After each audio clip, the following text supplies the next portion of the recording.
Still rejoicing over the Alberta Renewables auction? In the January 9, 2018 edition of the Edmonton Journal, Sarah Hastings-Simon of Pembina Institute recently beat the drum for the low prices of the late 2017 renewables auction in Alberta, claiming that these low prices are in line with wind and solar performance worldwide. Forgotten in all the applause is the fact that even if wind and solar were free, the integration costs could be more than all other forms of generation once past a certain point.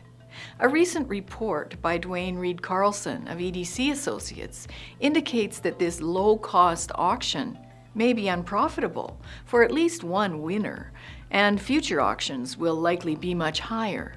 To get this cheap power on the grid, Alberta utilities have had to phase out coal and be paid compensation.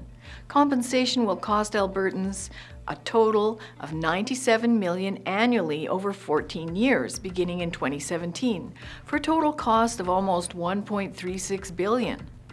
No one talks about the cost of helping coal communities and families whose futures have been destroyed.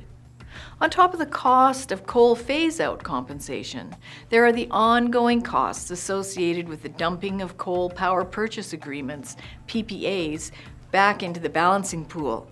This occurred as a direct result of the Alberta Climate Plan and carbon tax, as coal is a high emitter of carbon dioxide. The carbon tax immediately made these contracts unprofitable. Though described as a secret Enron clause by the NDP government, in fact, the change of law clause that allowed for this dumping has been an integral part of World Bank recommendations for energy contracts since the late 1990s. According to the Independent Power Producers Society of Alberta website, the balancing pool is losing money every day, and losses are being paid by a loan from the Government of Alberta, estimated in the 2017-18 Government of Alberta budget to reach $2.25 billion. The interest alone is estimated at $400 million. National Bank, the ISO, and even TransAlta anticipate that power prices will triple in Alberta to $50 or $60 a megawatt.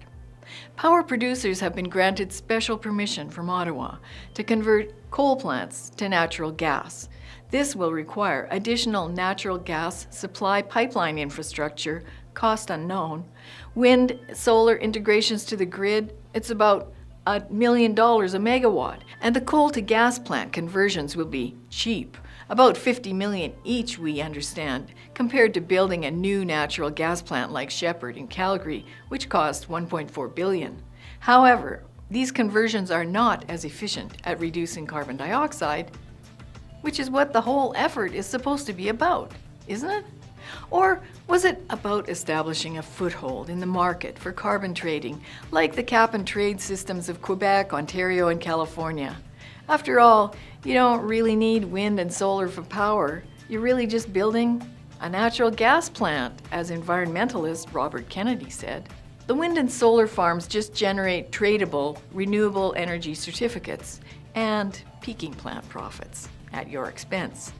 So, Pembina Institute has been funded by the Oak Foundation out of the US, which has a stated mandate to push cap-and-trade systems.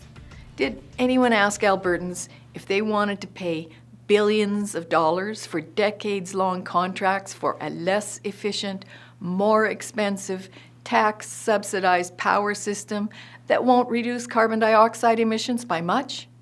To create a cap-and-trade option that will make some corporations and people rich, but will make Albertans poor? Are we really saving the planet? Hastings-Simon claims wind is reliable. The ISO stats show wind had only a 34.6% capacity factor in 2016. Wind is so erratic that if we add the proposed 5,000 megawatts of wind, we could face random ramp-ups of 80% or higher one or more times a week.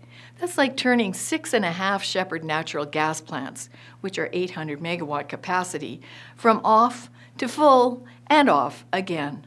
From a CO2 perspective, this almost defeats the purpose of adding wind. WindAware of Ireland recently issued a report showing that their heavy investment in wind has had little impact on CO2 emissions, and now they will be fined €600 million for missing EU GHG reduction targets. They found no cost benefit had been done. Same for Alberta. So, still rejoicing over the Alberta Renewables auction? For Friends of Science Society, I'm Michelle Stirling.